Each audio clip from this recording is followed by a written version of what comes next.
Hello everyone, welcome to my channel judiciary paper. देखिए हम करेंगे बहुत इंपॉर्टेंट एग्जाम की तैयारी, दैट इज जेडीए जेलो। लेकिन अगर ये एक्ट लैंड एक्विजिशन एक्ट 2013, जिसको अगर हम एक्सपैंड फॉर्म में बोले, the right to fair compensation and transparency in land acquisition, rehabilitation and resettlement law, भूमि अर्जन, पुनर्वासन और पुनर्व्यवस्थापन में उचित प्रतिकर और पारदर्शिता का अधिकार कानून, ठीक है, 2013। देखिए अब ये लॉ, ये एक्ट अगर आपका किसी भी कॉम्पिटिटिव एग्जाम में आता है तो ये वीडियो आपके लिए बहुत इंपॉर्टेंट है, क्योंकि किसी भी टिपिकल एक्ट को हम कैसे सिंप्लीफाई तरीके से पढ़ सकते हैं ये आपने देखा है। ठीक है, हमने लास्ट सेक्शन 40 तक कवर कर लिया था। अब आके जितने भी सेक्शंस हैं वो इजी हैं।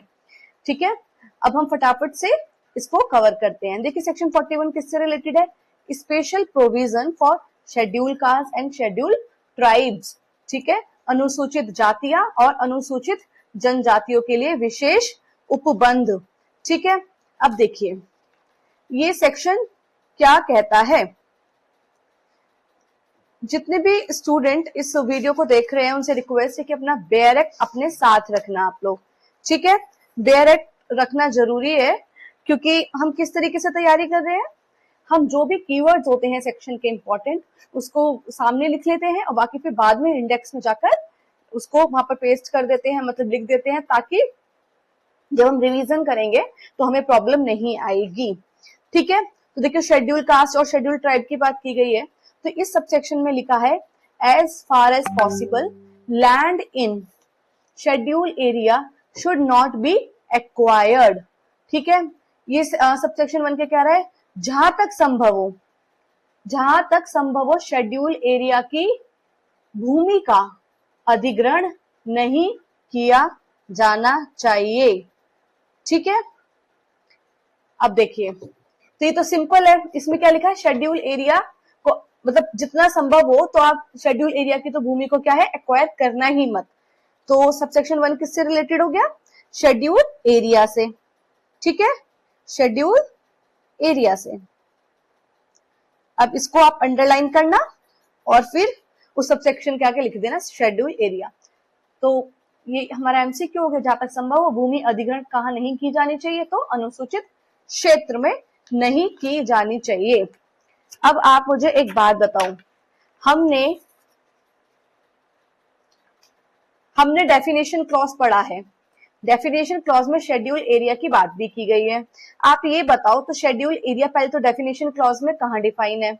ठीक है, और वो शेड्यूल एरिया कहता क्या है, तो देखिए जो सेक्शन 3 है इस एक्ट का, उसके जो क्लॉज है जेड डी लिख लो इसके साथ, शेड्यूल एरिया के ऊपर आप लिख दो सेक्शन 3 और जेड डी, जिसमें बोला गया है शेड्यूल एरिया को कैसे डिफाइन किया जाएगा। अब देखो एक बात याद रखना, शेड्यूल एरिया को कैसे शेड्यूल एरिया का मतलब क्या है कि वो शेड्यूल एरिया जिसको डिफाइन किया गया है पीसा एक्ट में। मैंने आपको बताया था ना, शेड्यूल एरिया को कहां डिफाइन किया गया है, सेक्शन 2 के पीसा एक्ट में। और पीसा एक्ट क्या है, panchayat extension to the schedule area act 1996। ठीक है, तो हमने इस सबसेक्शन के साथ क्या कर लिया, हमने शेड्यूल एरिया को भी समझ लिया। अब देखिए सबसेक्शन 2 क्या कहता है। सबसेक्शन 2 कहता है if acquisition in schedule area is unavoidable it should be done only at a last resort. अब फिर इस सबसेक्शन में ये कह दिया गया कि यदि जो शेड्यूल एरिया में भूमि अधिग्रहण करना बहुत ही आवश्यक है, ठीक है, शेड्यूल एरिया में भूमि को एक्वायर करना क्या है, बहुत ही आवश्यक है, तो फिर उसे अंतिम विकल्प के रूप में किया जाएगा। ठीक है, इसका मतलब ये हो गया कि अगर कोई किसी और लैंड को एक्वायर करके वो काम किया जा सकता है, तो फिर आप कोई और ही लैंड एक्वायर करो, शेड्यूल एरिया वाली नहीं। आप शेड्यूल एरिया को आप तभी एक्वायर करना जब वो एक लास्ट रिजॉर्ट हो, अंतिम विकल्प हो। ठीक है, तो इसमें आपको क्या अंडरलाइन करना है, शेड्यूल एरिया लास्ट रिजॉर्ट। ठीक है, और आप उसके सामने इसको लिख भी लेना। ठीक है, अब देखिए एमसीक्यू क्या कहते हैं, acquisition in schedule area should be done only as, बताइए शेड्यूल एरिया में भूमि अधिग्रहण केवल किस रूप में किया जाएगा, तो अंतिम विकल्प के रूप में, लास्ट रिजॉर्ट। ठीक है, अब है हमारा सेक्शन 41 का सबसेक्शन 3, ये क्या कहता है, before acquiring land in schedule area अब ठीक है, आपने ये देखा कि शेड्यूल एरिया में क्या है, लैंड एक्वायर करना इंपॉर्टेंट है, ठीक है। तो अब आप क्या कर रहे हैं, ठीक है, आप लैंड एक्वायर कर रहे हैं, तो क्या करेंगे, आपको सबसे पहले वहां की जो ग्राम सभा है, ठीक है, वहां की क्या है, ग्राम सभा, पंचायत है, या फिर जो ऑटोनॉमस डिस्ट्रिक्ट काउंसिल है, उनसे आपको प्रायर कंसेंट लेनी ही होगी, ठीक है। शेड्यूल एरिया में भूमि अधिग्रहण से पहले ग्राम सभा, पंचायत या ऑटोनॉमस डिस्ट्रिक्ट काउंसिल की पूर्व सहमति लेना क्या है, आवश्यक है, ठीक है। तो आप इसमें क्या वर्ड अंडरलाइन कर सकते हैं, तो देखिए इसमें आप अंडरलाइन करिए प्रायर कंसेंट ऑफ कंसर्न, जो भी ग्राम सभा है, पंचायत है और डिस्ट्रिक्ट काउंसिल है, ठीक है, as the appropriate level in schedule area under 5th schedule of the constitution. Prior consent को इसको मार्क कर लो और फिर साथ में लिख भी दिया 5th schedule of the constitution, ठीक है। अब देखिए, तो आप इसमें सबसेक्शन 3 के आगे क्या लिख लीजिए, एक तो प्रायर कंसेंट लिख लीजिए और 5th शेड्यूल कॉन्स्टिट्यूशन के अंदर। देखिए इस तरीके से, जो भी फर्स्ट टाइम वीडियो देख रहे हैं तो उनके लिए है ये, ठीक है। अब देखिए सबसेक्शन 4 से लेके सबसेक्शन 11 तक, क्योंकि ये सेक्शन काफी बड़ा है तो इसका सिर्फ हमने फटाफट से जिस्ट पढ़ते हैं। सबसेक्शन 4 क्या कह रहा है, देखिए इसका सबसेक्शन 4 ये कहता है,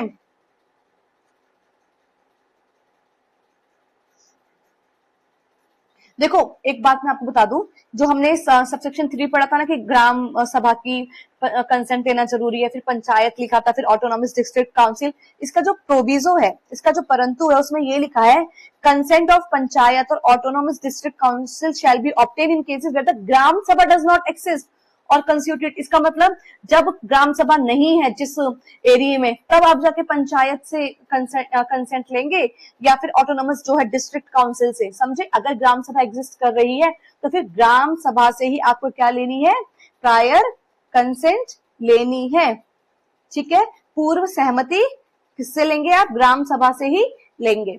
अब देखिए सबसेक्शन 4 कह रहा है, a development plan must be prepared for displaced SC और एसटी फैमिलीज, ठीक है। अब जो आप विस्थापित एससी एसटी परिवारों के लिए एक डेवलपमेंट प्लान तैयार किया जाएगा, ठीक है। तो ये किसकी बात कर रहा है, डेवलपमेंट प्लान की। सबसेक्शन 4 डेवलपमेंट प्लान की बात कर रहा है, ठीक है। इसको भी आप अंडरलाइन करिए और लिख लीजिए, ठीक है। सबसेक्शन 5 क्या बात करता है, alternative fuel, fodder and forest produce resources must be developed with in 5 years, 5 साल के अंदर अंदर।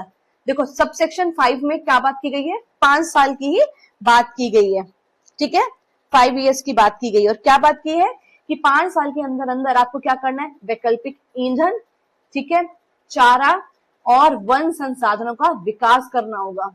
जब आपने शेड्यूल एरिया को एक्वायर कर लिया है तो अब तो शेड्यूल एरिया के जो लोग हैं, ठीक है, जो शेड्यूल ट्राइब्स हैं, अब उनकी तो सारी जमीनें छिन गई, ठीक है। तो उनके पास तो अपना फ्यूल रहेगा ना, फोडर रहेगा ना, फॉरेस्ट प्रोड्यूस जो है उनके पास रहेंगे। तो फिर ये कहा गया कि क्या करना है, आपको 5 साल के अंदर अंदर ये ऑल्टरनेटिव फ्यूल, फोडर और फॉरेस्ट प्रोड्यूस रिसोर्स को डेवलप करना है, ठीक है। ये डेवलपमेंट प्लान के तहत बताया कि डेवलपमेंट प्लान के अंदर और क्या कंटेन होना चाहिए, मतलब डेवलपमेंट प्लान के अंदर और क्या क्या बात लिखी जाएंगी, program for development of alternative fuel. इसको आप अल्टरनेट वर्ड को 5 years लिख के अल्टरनेट वर्ड लिख लीजिए, ठीक है। उसके बाद सबसेक्शन 6 इस बारे में बात करता है। तो सबसेक्शन 6 में कहा at least 1/3 compensation must be paid initially, ठीक है। ये इसमें क्या कहा गया, कितना, 1/3 कंपनसेशन आप इनिशियली पे करो इनको, ठीक है। कम से कम 1/3 मुआवजा प्रारंभ में ही आप इनको पे कर दो, बहुत इंपॉर्टेंट बात है ये, ठीक है। फिर rest shall be paid after taking over of the possession. बाकी जो बचा हुआ पैसा, बाकी जो बचा हुआ कंपनसेशन होगा जब आप उनको तब दे देना जब आप पोजेशन ले लो। इसका मतलब पोजेशन से पहले 1/3 कंपनसेशन पे कर दो उनको, ठीक है। उसके बाद कहते हैं हम उसके बाद है subsection 7, ST families should preferably be resettled in the same schedule area, ठीक है। तो एसटी परिवारों को यथासंभव उसी शेड्यूल एरिया में बसाया जाएगा। तो क्या प्रेफर करेंगे आप तो आप ये प्रेफर करना है कि जो एसटी फैमिली को आप रीसेटल कर रहे हो तो सेम ही शेड्यूल्ड एरिया में करना, रीसेटल। तो ठीक है, 7th में क्या बात हुई है, 7th बात कर रहा है रीसेटल और सेम शेड्यूल एरिया। ठीक है, रीसेटल कर रहे हो आप शेड्यूल ट्राइब्स को, ठीक है, जो एसटी है, ठीक है, जो एसटी फैमिलीज है उनको आप सेम शेड्यूल एरिया में रीसेटल करिए। फिर उसके बाद है subsection 8, community land for social and cultural gatherings shall be provided free of cost. जो भी सामुदायिक और सामाजिक कार्यक्रमों के लिए निःशुल्क भूमि दी जाएगी। ठीक है, क्या करेंगे आप, यहाँ पे जो है इस वर्ड को अंडरलाइन कर लो, schedule tribes appropriate free of cost community and social gatherings. Free of cost for community and social gatherings आप क्या कर रहे हैं, लैंड प्रोवाइड कर रहे हैं। तो यहाँ पे फ्री ऑफ कॉस्ट लिख दो सेक्शन 8 के सामने। ठीक है, सबसेक्शन 8 के सामने। फिर है subsection 9, illegal transfer of ST and ST land is void. ठीक है, अगर आपने इलीगल ट्रांसफर कर दिया तो वो नल एंड वॉइड है। ठीक है, और इलीगल के लिए यहाँ पे क्या वर्ड यूज हुआ है, डिसरिगार्ड ऑफ द लॉज। ठीक है, तो अगर आपने एससी एसटी भूमि का अवैध हस्तांतरण किया है तो वो शून्य माना जाएगा। तो क्या वर्ड लिखेंगे आप, नल एंड वॉइड। ठीक है, नल की बात 9 में की गई है। ठीक है, सबसेक्शन 9 में। फिर है सबसेक्शन 10, जो अफेक्टेड ट्राइबल और एससी फिशरमैन है शैल गेट फिनिशिंग राइट्स इन प्रोजेक्ट रिजर्वियर्स।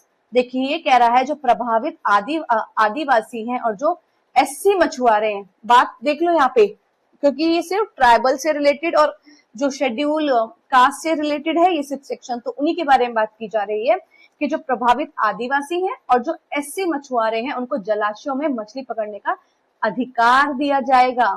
ठीक है, तो इसमें आप अंडरलाइन कर लीजिए सबसेक्शन 10 में फिशिंग राइट्स। ठीक है, फिशिंग राइट्स दिए जाएंगे शेड्यूल ट्राइब्स को और जो भी फॉरेस्ट ड्वेलर्स है और जो भी शेड्यूल कास्ट है। ठीक है, एससी एसटी और हम क्या बोलते हैं ट्रेडिशनल फॉरेस्ट ड्वेलर को इन शॉर्ट में टीएफडी। ठीक है, टीएफडी, इनको आप देंगे फिशिंग राइट। ठीक है, अब देखिए इसका सबसेक्शन 11 क्या कहता है, if SC ST family are relocated outside the district. अभी हमने क्या पढ़ा था, सबसेक्शन 7 में हमने क्या पढ़ा था कि आप इनको सेम शेड्यूल एरिया में रीसेटल करो। सबसेक्शन 7 में हमने ये पढ़ा, लेकिन सबसेक्शन 11 ने ये कहा अगर आपने इनको सेम शेड्यूल एरिया में रीसेटल ना करके रीलोकेट कर दिया आउटसाइड द डिस्ट्रिक्ट, ठीक है, आउटसाइड द डिस्ट्रिक्ट ही आपने उनको रीलोकेट कर दिया, तो फिर 25% उनको एडिशनल R&R बेनिफिट्स मिलेंगे। कितने परसेंट, तो additional 25% rehabilitation and resettlement benefits उनको एक्स्ट्रा मिलेंगे। 25% एडिशनल R&R बेनिफिट मिलेंगे। ठीक है, और साथ में 1 टाइम 50,000 रुपीज पेमेंट। ठीक है, और 50,000 रुपए उनको कैसे मिलेंगे, 1 टाइम एंटाइटलमेंट ऑफ 50,000 रुपीज। ठीक है,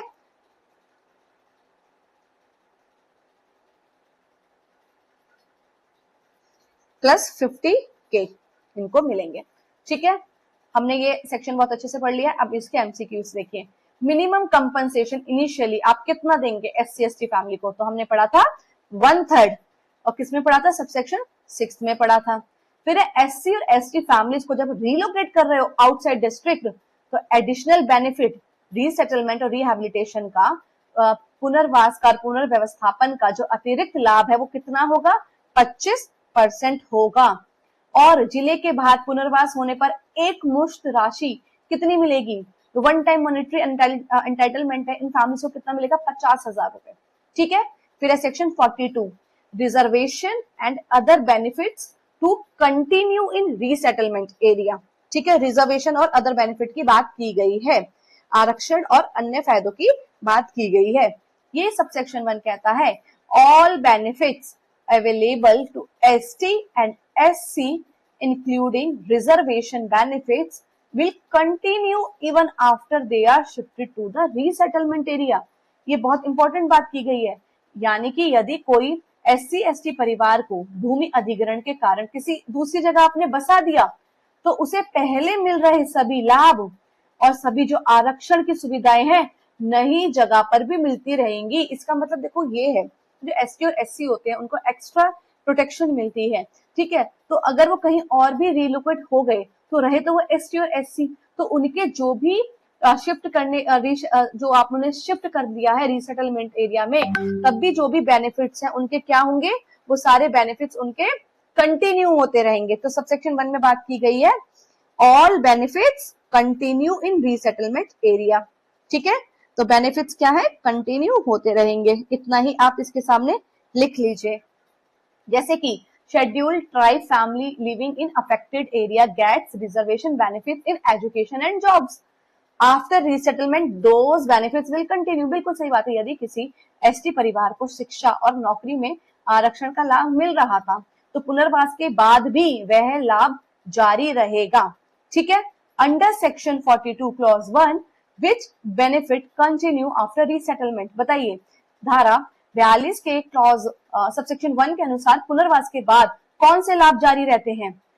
ओनली कंपनसेशन, या फिर जो हाउसिंग बेनिफिट्स होते हैं, आवास लाभ होते हैं, सिर्फ वही, या फिर सारे बेनिफिट्स इंक्लूडिंग रिजर्वेशन बेनिफिट्स, सभी लाभ एवं आरक्षण लाभ, या फिर कोई भी बेनिफिट नहीं? तो हमें पता है इसका आंसर सी है, सारे लाभ, और इवन यहाँ तक कि जो आरक्षण का लाभ है, रिजर्वेशन का भी जो राइट है, इसमें रिजर्वेशन जो बेनिफिट है ना, उसको आप अंडरलाइन कर लीजिए, ठीक है। तो वो भी क्या करेंगे, कंटिन्यू करेंगे आपके रीसेटलमेंट एरिया में। फिर है हमारा सेक्शन 42 में जो मेनली प्रोटेक्ट हम किसके इंटरेस्ट को कर रहे हैं, सेक्शन 42 में मुख्य रूप से किसके हितों की रक्षा की जाती है? प्राइवेट कंपनीज की, schedule caste and schedule tribes की, गवर्नमेंट एम्प्लॉय सरकारी कर्मचारियों की, कॉन्ट्रैक्टर्स ठेकेदारों की। तो आंसर इसका बी, शेड्यूल कास्ट और शेड्यूल ट्राइब्स, अनुसूचित जाति एवं अनुसूचित जनजाति। अब देखिए इसका सबसेक्शन 2 क्या कहता है, if schedule tribe family living in 5th schedule area और 6th शेड्यूल ट्राइबल एरिया। अभी कौन से शेड्यूल ट्राइब है? 5th शेड्यूल वाले और 6th शेड्यूल वाले कॉन्स्टिट्यूशन के। अब आप उनको शिफ्ट कर रहे हो आउटसाइड दोज एरियाज, अब आप उनको शिफ्ट कर रहे हो 5th शेड्यूल वाले और 6th शेड्यूल वाले SC लोगों को, ठीक है। आपने क्या किया, आपने शिफ्ट कर दिया। Then all legal protection, rights, benefits and entitlements enjoyed by them will continue in the new resettlement area, ठीक है। अभी जब हमने सबसेक्शन 1 पढ़ा था तो उसमें हमने क्या बात की थी कि जो भी इनको रिजर्वेशन बेनिफिट मिल रहे हैं ST और SC को, ठीक है, ST और SC को जो भी रिजर्वेशन बेनिफिट मिल रहे हैं वो कंटिन्यू करेंगे। यहाँ पे बात की गई है कि जो शेड्यूल ट्राइब रिसाइड कर रहे हैं 5th शेड्यूल और 6th शेड्यूल के अकॉर्डिंग कॉन्स्टिट्यूशन के, तो फिर अब उनको क्या है, उनको सारे लीगल प्रोटेक्शंस भी मिलेंगे, सारे राइट्स भी मिलेंगे, सारे बेनिफिट्स भी मिलेंगे और एंटाइटलमेंट्स भी मिलेंगे, जो और वो सारे ये सब कंटिन्यू करेंगे न्यू रीसेटलमेंट एरिया में भी, ठीक है। तो उनके जो सभी कानूनी अधिकार, सुरक्षा और लाभ जारी रहेंगे। नई जगह शेड्यूल एरिया हो या ना हो, इससे कोई फर्क नहीं पड़ता। जिस जगह उनको शिफ्ट किया जा रहा है वो शेड्यूल एरिया है या नहीं है, इससे कोई फर्क नहीं पड़ेगा। वेरी इंपॉर्टेंट, ठीक है। एग्जाम्पल देखिए, एक ST फैमिली है, ठीक है, शेड्यूल एरिया से उनको शिफ्ट कर दिया गया एक नॉर्मल गांव में, उसके बाद भी उनके जितने भी अधिकार हैं, ठीक है, जितने भी वो स्पेशल प्रोटेक्शन, विशेष अधिकार जो उनके थे वो समाप्त नहीं होंगे और वो कंटिन्यू करेंगे। तो if an ST family is relocated outside a schedule area, what happens to its statutory benefits? अब जो उसको statutory benefits मिल रहे हैं, ठीक है, जो statutory safeguards हैं, entitlements हैं, benefits हैं, वो क्या हो जाएंगे, वो एक्सटेंड करेंगे उस एरिया में, चाहे वो एरिया शेड्यूल एरिया है या नहीं है। तो बेनिफिट क्या होगा, कंटिन्यू, लाभ जारी रहेंगे। फिर देखिए नेक्स्ट MCQ, सेक्शन 42 का सबसेक्शन 2 अप्लाई करता है एसटी फैमिलीज में जो कहाँ रिजाइड कर रही हैं। अब देखो एसटी फैमिली की बात हो रही है और सबसेक्शन 2 की बात हो रही है, तो हमने अभी क्या पढ़ा था, सबसेक्शन 2 में जो एसटी फैमिली है वो कहाँ रहती है, 5th शेड्यूल और 6th शेड्यूल के अकॉर्डिंग, ठीक है, कॉन्स्टिट्यूशन के। तो 5th and 6th schedule area, 5वीं एवं 6ठी अनुसूची के क्षेत्र। इसका सबसेक्शन 3 क्या कहता है, where community forest right have been recognized under the Forest Right Act 2006, ठीक है, and such right are lost because of land acquisition, then their value will be calculated in money and compensation will be paid to the displaced person according to their share in those community rights। बहुत important है ये subsection, कह रहा है कि अगर forest right 2006 के तहत किसी भी समुदाय को वन अधिकार प्राप्त है, ठीक है, तो किसी समुदाय को फॉरेस्ट राइट एक्ट के तहत क्या है, वन अधिकार प्राप्त है और भूमि अधिग्रहण के कारण उनके वो जो अधिकार है वो समाप्त हो रहे हैं, तो उन अधिकारों का मौद्रिक वैल्यू निर्धारित किया जाएगा और उन प्रभावित व्यक्तियों को उनके हिस्से के अनुसार भुगतान किया जाएगा। क्योंकि अब क्या है, उनके पास तो जो फॉरेस्ट राइट उन्हें मिले हुए थे, ठीक है, अब तो वो खत्म हो गए हैं, अब तो वो एरिया बचेगा ही नहीं, तो अब उनको जितना भी उनका जो भी नुकसान हो रहा है, क्योंकि अब वो पर्सन डिस्प्लेस कर जाएंगे, तो जो भी नुकसान हो रहा है उसको कैलकुलेट करेंगे हम मनी में, ठीक है, और फिर उनको हम कंपनसेशन पे करेंगे। एग्जाम्पल देखिए, इसमें आप अंडरलाइन कर लीजिए, ये रिलेटेड है हमारा शेड्यूल्ड ट्राइब्स और ट्रेडिशनल फॉरेस्ट ड्वेलर्स, जो जिनको कहां से राइट प्राप्त है, फॉरेस्ट राइट, ठीक है, forest right act 2006, recognisation of forest right act, ST and TFD, ST and TFD, recognisation of forest right 2006। Example देखिए, a tribal community has community right over produce, over forest produce, ठीक है, यदि किसी आदिवासी समुदाय को जंगल से उपज लेने का सामुदायिक अधिकार प्राप्त था, ठीक है, एक आदिवासी समुदाय है और उनको सामुदायिक अधिकार ही प्राप्त है कि वो जंगल से जो भी प्रोड्यूस है वो ले सकते हैं।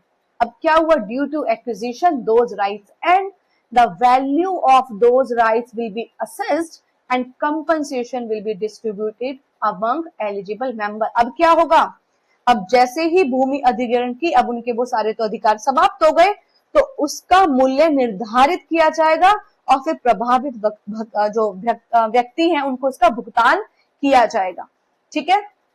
तो इसका एमसीक्यू देखिए, community rights lost due to acquisition shall be compensated in which form, जो भूमि अधिग्रहण के कारण समाप्त हुए हैं सामुदायिक अधिकार, उनको मुआवजा किस रूप में देंगे आप, तो मॉनेटरी अमाउंट देंगे, धनराशि के रूप में देंगे, ठीक है।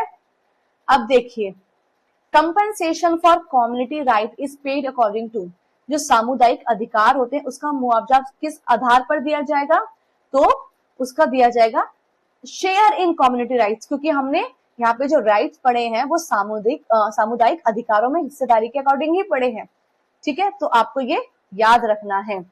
तो अब वन लाइन एग्जाम रिवीजन कर लेते हैं, ठीक है, आप जो मैंने ये लिखा है ना वन लाइन एग्जाम रिवीजन, इसको अपना नोट डाउन कर लेना। देखिए, सबसेक्शन 1 किससे रिलेटेड था, एससी, जो एससी और एसटी के जो सभी लाभ हैं और आरक्षण है वो पुनर्वास क्षेत्र में भी जारी रहेंगे, ठीक है।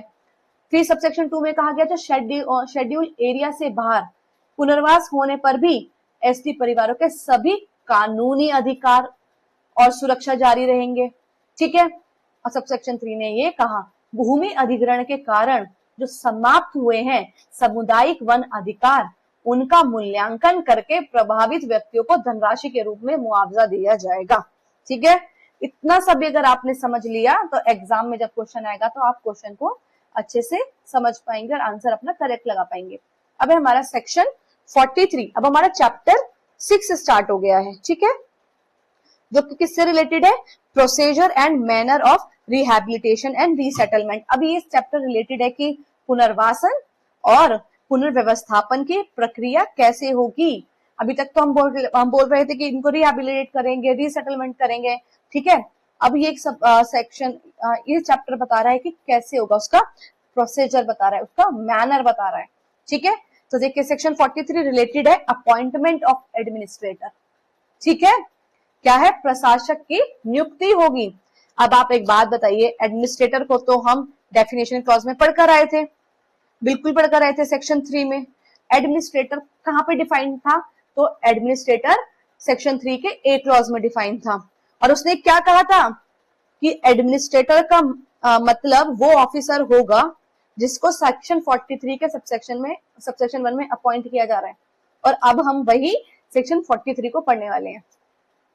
Appointment of administrator where the appropriate government is satisfied that there is likely to be involuntary displacement, ठीक है, of the person due to acquisition of land, then the state government shall by notification appoint in that respect of the project an officer not below the rank of joint collector, ठीक है, और additional collector और deputy collector और equivalent official of revenue department to be the administrator. देखिए ये क्या कह रहा है, इस सेक्शन ने ये कहा when the government feels that people may be forcibly displaced due to land acquisition.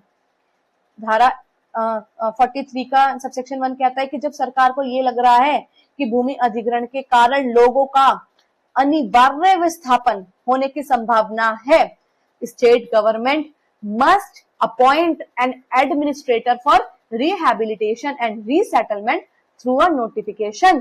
तो राज्य सरकार अधिसूचना जारी करके पुनर्वास और पुनर्स्थापन हेतु एक एडमिनिस्ट्रेटर को नियुक्त करेगी। अब देखिए जो एडमिनिस्ट्रेटर नियुक्त कर रहे हैं वो ऑफिसर किस रैंक का तो कम से कम होना चाहिए, तो एटलीस्ट वो किस रैंक के होने चाहिए, या तो वो जॉइंट कलेक्टर होने चाहिए, या फिर वो एडिशनल कलेक्टर होने चाहिए, या फिर वो डिप्टी कलेक्टर होने चाहिए, या फिर कोई इक्विवेलेंट रैंक का कोई क्या होना चाहिए, रेवेन्यू ऑफिसर होना चाहिए, ठीक है। तो ये बात आपको याद रखनी है, ये सबसेक्शन 1 में लिखा है। तो बताइए कौन अपॉइंट करता है एडमिनिस्ट्रेटर को रिहैबिलिटेशन एंड रीसेटलमेंट के लिए। तो देखिए यहाँ पर वर्ड यूज हुआ है where the appropriate government is satisfied that there is likely to be involuntary displacement of person due to acquisition of land, then the state government shall by notification, ठीक है। देखो वर्ड जब आपको confusion हो जाएगी कि यहाँ पे सेक्शन 43 में अप्रोप्रिएट वर्ड यूज हुआ है, लेकिन आप देखेंगे तो जो अपॉइंटमेंट हो रही है नोटिफिकेशन के थ्रू वो स्टेट गवर्नमेंट करा रही है, ठीक है। तो स्टेट गवर्नमेंट क्या करेगी, नोटिफिकेशन करेगी कि हम ये एडमिनिस्ट्रेटर को नियुक्त कर रहे हैं पुनर्वास और पुनर्स्थापन के लिए। अब देखिए इसका MCQ 2 क्या कहता है, the administrator appointed under section 43 must be at least of which rank. धारा 43 के अंतर्गत नियुक्त एडमिनिस्ट्रेटर कम से कम किस पद का होना चाहिए, तहसीलदार नहीं, पटवारी नहीं, या तो जॉइंट कलेक्टर या फिर कोई इक्विवेलेंट उसी का कोई समक्ष अधिकारी, ठीक है। तो इसका आंसर है सी। फिर आ जाइए सबसेक्शन 2 में। Subsection 2 says that government will provide the administrator with necessary powers, duties, responsibilities, office infrastructure and staff so that he can efficiently perform rehabilitation and resettlement work within the prescribed time। ये subsection 2 ने क्या बोला, अगर आपने administrator appoint कर दिया rehabilitation के लिए, बिल्कुल अच्छी बात है। अब एडमिनिस्ट्रेटर वो अकेले काम तो नहीं कर सकते, अगर आप चाहते हैं कि प्रभावी ढंग से काम करें तो फिर सरकार क्या करेगी, उनको आवश्यक शक्तियां, कर्तव्य, जिम्मेदारियां, कार्यालय सुविधा तथा कर्मचारी उपलब्ध कराएगी। तो एडमिनिस्ट्रेटर को ये सारे काम कौन उपलब्ध करा रही है, एप्रोप्रिएट गवर्नमेंट, ठीक है। एप्रोप्रिएट गवर्नमेंट क्या कराएंगी उनको, ठीक है, असिस्ट कराएंगी बाय ऑफिसर्स एंड एम्प्लॉयज जो सबऑर्डिनेट होंगे उनके, ठीक है। तो इसमें आप लिख लीजिए एफिशिएंट क्या है, एडमिनिस्ट्रेटर परफॉर्म करे अपने फंक्शन को एफिशिएंटली। तो एफिशिएंटली वर्क आप इसमें वर्ड मार्क कर लीजिए, एनफ रहेगा, आपको याद आ जाएगा एफिशिएंटली वर्ड देख के, ठीक है। तो एफिशिएंटली परफॉर्म करे फंक्शन एडमिनिस्ट्रेटर, ठीक है। इसका MCQ 1 देखिए, why are powers and staff provided to the administrator, administrator को शक्तियां और कर्मचारी क्यों दिए जाते हैं?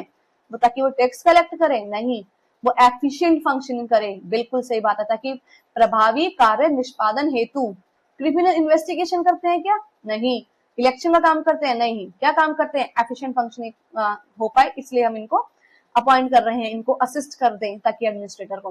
Who decide the power and responsibility of administrator, administrator की शक्तियां और जिम्मेदारियां कौन निर्धारित करता है? एप्रोप्रिएट गवर्नमेंट, उपयुक्त सरकार। अब इसका सबसेक्शन 3 में देखिए, सबसेक्शन 3 किस बारे में बात करता है? It says, subsection 3 says that under the supervision, direction and control of the appropriate government and commissioner, the administrator is responsible for preparing, implementing and monitoring the rehabilitation and resettlement scheme। ये बहुत ही important point है। Subsection 3 ये कह रहा है उपयुक्त सरकार और कमिश्नर, तो कौन दो अथॉरिटी है यहाँ पर? एक तो एप्रोप्रिएट गवर्नमेंट और कमिश्नर क्या कर रही है? उपयुक्त सरकार और कमिश्नर के नियंत्रण एवं पर्यवेक्षण में, ठीक है। तो कौन सुपरविजन कर रहा है, कौन कंट्रोल कर रहा है? कमिश्नर और ये जो एप्रोप्रिएट गवर्नमेंट है, इनके नियंत्रण में क्या होगा? जो रिहैबिलिटेशन और जो रीसेटलमेंट स्कीम है उसका निर्माण किया जाएगा, उसका क्रियान्वयन किया जाएगा और उसकी निगरानी एडमिनिस्ट्रेटर द्वारा ही की जाएगी, ठीक है। तो एडमिनिस्ट्रेटर जो है ये सारी स्कीम बना रहे हैं, लेकिन ये किसके नियंत्रण में हो रही है? उपयुक्त सरकार और कमिश्नर का रोल रहेगा ये, आप ठीक है, इसको मार्क कर लेना। तो अजय हम एमसीक्यू करते हैं, who is responsible for formulation and implementation of RR scheme. तो बताइए आरआर स्कीम जो है उसके निर्माण और क्रियान्वयन की जिम्मेदारी किसकी होती है? तो हमने अभी पढ़ा ये एडमिनिस्ट्रेटर करते हैं, प्रशासक करते हैं। देखिए क्योंकि फॉर्मुलेशन की बात हुई है, हमने पढ़ा ना फॉर्मुलेशन और इम्प्लीमेंटेशन तो एडमिनिस्ट्रेटर कर रहे हैं, ठीक है। लेकिन किसके सुपरविजन में हो रही है? जो एडमिनिस्ट्रेटर ये काम कर रहे हैं ये किसके पर्यवेक्षण में करते हैं? तब आएगा आंसर एप्रोप्रिएट गवर्नमेंट और कमिश्नर, ठीक है, उपयुक्त सरकार और आयुक्त। फिर आ जाइए सेक्शन 44 में। सेक्शन 44 किससे रिलेटेड है? Commissioner for rehabilitation and resettlement. इसका सबसेक्शन 1 किस बारे में बात करता है? तो देखिए सबसेक्शन 1 ये कहता है state government shall appoint an officer of rank of commissioner or secretary as the commissioner for rehabilitation and resettlement for affected families under this act. अब ये बहुत ही ज्यादा इंपॉर्टेंट सेक्शन है, क्योंकि ये सेक्शन क्या कह रहा है? अब राज्य सरकार क्या कर रही है? या तो कमिश्नर को या फिर सेक्रेटरी, इस तरह के किसी अधिकारी को क्या करेगी? प्रभावित परिवारों के पुनर्वास एवं पुनर्स्थापन के लिए commissioner for rehabilitation and resettlement नियुक्त करेगी। अभी तक रीसेटलमेंट और रिहैबिलिटेशन के लिए जो स्कीम वगैरह बना रहे थे वो एडमिनिस्ट्रेटर बना रहे थे। किसके सुपरविजन में काम हो रहा था? तो एप्रोप्रिएट गवर्नमेंट के और किसके? कमिश्नर के क्या कहते हैं डायरेक्शन और कंट्रोल में काम हो रहा था। लेकिन अब बात की गई है, अब देखो वर्ड यहाँ पे क्या यूज हो रहा है? यहाँ पे वर्ड हो रहा है स्टेट गवर्नमेंट। अब स्टेट गवर्नमेंट की जिम्मेदारी है, जो हम सेक्शन 43 में पढ़ रहे थे वहां हमने पढ़ा था किसकी सुपरिंटेंडेंस में? Appropriate government. लेकिन जैसे ही अब हम स्टेट गवर्नमेंट के पास से जाएगा मामला, तो फिर क्या हो रहा है? अब स्टेट गवर्नमेंट क्या करेगी? अब अपॉइंट करेगी किसको? या तो ऑफिसर होगा कमिश्नर की रैंक का, या फिर कोई सेक्रेटरी होगा। तो अब उसको क्या कर रहे हैं? यहाँ पर अपॉइंट किया जा रहा है कमिश्नर रिहैबिलिटेशन और रीसेटलमेंट, जो हमारा ये जो स्कीम है उसके लिए, ठीक है। तो अब देखिए the state government shall appoint an officer of the rank of commissioner. तो यहाँ पर आप क्या मार्क कर लो? कमिश्नर की रैंक, ठीक है, और सेक्रेटरी की रैंक, ठीक है। किसके लिए? Government for rehabilitation and resettlement of affected family under this act to be called the commissioner for rehabilitation and resettlement।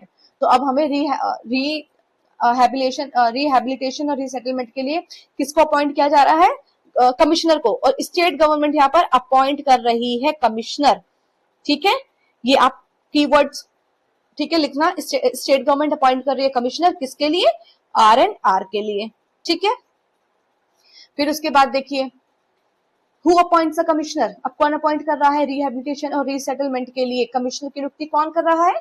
तो कर रहे हैं स्टेट गवर्नमेंट। अब यहाँ पर एप्रोप्रिएट गवर्नमेंट नहीं है, क्योंकि एप्रोप्रिएट गवर्नमेंट के कंट्रोल में और उसके सुपरविजन में RNR स्कीम का जो है एक क्रियान्वयन हो रहा था। लेकिन यहाँ पर बात की गई है कि अब स्टेट गवर्नमेंट कमिश्नर को अपॉइंट कर रही है।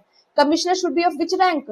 कमिश्नर जो है किस स्तर का अधिकारी? तो कम से कम होना ही चाहिए, या तो कमिश्नर रैंक का तो हो या फिर कोई सेक्रेटरी रैंक का अगर कोई अधिकारी है तो वो भी हम उसको भी कमिश्नर नियुक्त कर सकते हैं। अब इसका सबसेक्शन 2 कहता है, क्या कह रहा है सबसेक्शन 2 कि Commissioner supervises the preparation and proper implementation of rehabilitation and resettlement schemes and plans। अब देखिए ये कह रहा है सबसेक्शन, कमिश्नर जो है पुनर्वास और पुनर्स्थापन योजनाओं के निर्माण तथा उनके सही क्रियान्वयन की निगरानी रखता है। अभी हमने क्या पढ़ा था सेक्शन 43 में? सेक्शन 43 में हमने पढ़ा था formulation, execution and monitoring of rehabilitation and resettlement scheme shall vest in administrator. ठीक है, सेक्शन 43 में हमने एडमिनिस्ट्रेटर पढ़ा। फिर हमने पढ़ा इस जो सेक्शन 44 का सबसेक्शन 2 है वो ये कह रहा है commissioner shall be responsible for supervising the formulation. ठीक है, देखो डिफरेंस है, एडमिनिस्ट्रेटर फॉर्मुलेट कर रहा है, एडमिनिस्ट्रेटर इस R&R स्कीम को फॉर्मुलेट कर रहा है और इस फॉर्मुलेशन को सुपरवाइज कर रहे हैं ये कमिश्नर। ठीक है, डिफरेंस समझ आ रहा है? 43 में एडमिनिस्ट्रेटर फॉर्मुलेट कर रहे हैं R&R स्कीम को, जबकि सेक्शन 44 के सबसेक्शन 2 में ये जो फॉर्मुलेशन हो रही है रिहैबिलिटेशन और रीसेटलमेंट स्कीम, इसको सुपरवाइज कर रहे हैं कमिश्नर।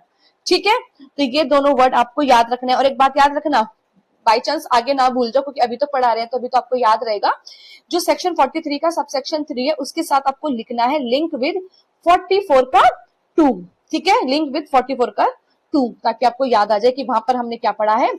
वहां पर हमने एडमिनिस्ट्रेटर पढ़ा है और यहां पर हम पढ़ रहे हैं कमिश्नर। ठीक है, इस तरीके से अंडरस्टैंडिंग के साथ आपको पढ़ना है। तो देखिए इसका एमसीक्यू करते हैं। What is the main responsibility of commissioner? अब ये जो कमिश्नर को अपॉइंट किया है, ठीक है, स्टेट गवर्नमेंट ने, तो वो किस लिए, इसकी जिम्मेदारी क्या है? वो सुपरवाइज करेगा R&R स्कीम को, जो R&R योजनाएं हैं उनकी निगरानी करेगा। ठीक है, फिर इस सबसेक्शन 3 कहता है after implementation of the scheme the commissioner is responsible for conducting social audit in consultation with the Gram Sabha in rural areas and municipality in urban areas. ठीक है, तो कमिश्नर ने क्या किया, उसने सुपरवाइज किया कि फॉर्मुलेशन भी हो गया रिहैबिलिटेशन रीसेटलमेंट स्कीम का, प्रॉपर इंप्लीमेंटेशन भी हो गया। सबसेक्शन 2 के अंदर दो चीजें जो कमिश्नर रिस्पॉन्सिबल है वो दो चीजों के लिए रिस्पॉन्सिबल है, एक तो सुपरवाइजिंग के लिए और प्रॉपर इंप्लीमेंटेशन के लिए। ठीक है, अब ये काम भी हो गया। अब उसके बाद क्या, उसके बाद बताया कि कमिश्नर रिस्पॉन्सिबल होगा अब इम्प्लीमेंटेशन के बाद की जगह, तो आप सबसेक्शन 2 किससे पहले क्या लिख सकते हैं? बिफोर इम्प्लीमेंटेशन भी। ठीक है, before implementation of R&R scheme, ठीक है, कमिश्नर ही रिस्पॉन्सिबल है। इवन आफ्टर इम्प्लीमेंटेशन, जिसको हम पोस्ट इम्प्लीमेंटेशन स्टेज बोल रहे हैं, after implementation of R&R scheme भी कौन रिस्पॉन्सिबल है? तो कमिश्नर ही रिस्पॉन्सिबल है। ठीक है, इस तरीके से आप, ठीक है, पॉइंट्स बना लेना। अब देखिए इसका एमसीक्यू करते हैं। तो ठीक है, धारा 44 के सबसेक्शन 3 के तहत क्या है, योजना लागू होने के बाद अब कमिश्नर क्या कर रहे हैं, ग्रामीण क्षेत्रों में ग्राम सभा तथा शहरी क्षेत्रों में नगर पालिका के परामर्श से अब सोशल ऑडिट कराएंगे कि अब स्कीम जो है हमारी वो इंप्लीमेंट हो गई है, जो R&R स्कीम है वो इंप्लीमेंट हो गई है, उसके बाद सोशल ऑडिट हो रहा है। तो सबसेक्शन 3 में आप क्या वर्ड जो है कीवर्ड है इसका, सोशल ऑडिट। ठीक है, सोशल ऑडिट हो रहा है कमिश्नर के थ्रू, बहुत इंपॉर्टेंट है, एमसीक्यू बन सकता है यहाँ से। Who is responsible for post implementation social audit? योजना लागू होने के बाद सोशल ऑडिट के लिए कौन जिम्मेदार होता है? कमिश्नर, आयुक्त। अब है section 45, rehabilitation and resettlement committee at project level. ठीक है, अब ये सब सेक्शन बात करता है परियोजना स्तर पर पुनर्वासन और पुनर्व्यवस्थापन समिति। देखिए ये सब सेक्शन 1 कहता है when 100 acre or more land is proposed to be acquired, the appropriate government shall constitute a rehabilitation and resettlement committee under the chairmanship of the collector. The committee monitors implementation of R&R scheme and conducts post implementation social audit. ठीक है, आगे समझ क्या कह रहा है ये section. जब 100 एकड़ या उससे अधिक भूमि का अधिग्रहण क्या है, प्रस्तावित होता है, प्रपोजल आ रहा है कि हम 100 एकड़ या उससे ज्यादा की भूमि जो है क्या करने वाले हैं, उसका अधिग्रहण करने वाले हैं, तो जो एप्रोप्रिएट गवर्नमेंट है, उपयुक्त सरकार है, वो क्या करेगी, कलेक्टर की अध्यक्षता में। तो यहाँ पर एप्रोप्रिएट गवर्नमेंट क्या कर रही है, कलेक्टर की अध्यक्षता में रिहैबिलिटेशन और रीसेटलमेंट कमेटी बनाएगी। अब यहाँ पर क्या बात हो रही है, अब हमारी बात हो रही है सबसेक्शन 1 के अंदर R&R कमेटी की। ठीक है, कौन बना रही है, बताइए कौन बना रही है, एप्रोप्रिएट गवर्नमेंट बना रही है। और फिर आप ऐसे लिख लीजिए, कमेटी बन रही है under the chairmanship of the collector. ठीक है, तो एप्रोप्रिएट गवर्नमेंट के साथ आप C/ करके, ठीक है, C और /P कर लेना, तो वो चेयरमैनशिप हो जाता है। ठीक है, और किसकी चेयरमैनशिप, तो कलेक्टर की चेयरमैनशिप से, ठीक है, रिहैबिलिटेशन और रीसेटलमेंट कमेटी को बनाया जा रहा है। ठीक है, अब ये कमेटी क्या करेगी, ये कमेटी मॉनिटर करेगी जो इम्प्लीमेंटेशन हुआ है R&R स्कीम का। ठीक है, जो इम्प्लीमेंटेशन हुआ है उसके बाद जो कंडक्ट की गई है जो पोस्ट इम्प्लीमेंटेशन सोशल ऑडिट, उसको मॉनिटर करेगी। तो सबसे पहले कौन आए, एडमिनिस्ट्रेटर आए। ठीक है, एडमिनिस्ट्रेटर आए, उन्होंने क्या किया, R&R स्कीम को बनाया। फिर उसके बाद कौन आए, कमिश्नर आए, उन्होंने इसको क्या किया, R&R स्कीम वगैरह जो थी उसको सुपरवाइज कर रहे थे, देख रहे थे। ठीक है, और फिर कमिश्नर ने, और साथ के साथ कमिश्नर ने क्या किया, सोशल ऑडिट करी इसकी। ठीक है, जब ये R&R स्कीम आ गई, अब कौन आ रही है, R&R कमेटी आ रही है। ठीक है, कौन है इसके अंदर, कलेक्टर साहब है। अब ये मॉनिटर कर रहे हैं इन सब चीजों को। तो सबसे पहले एडमिनिस्ट्रेटर है, ठीक है, फिर उसके बाद कमिश्नर है, और फिर उसके बाद है R&R कमेटी जिसमें है कलेक्टर साहब। ठीक है,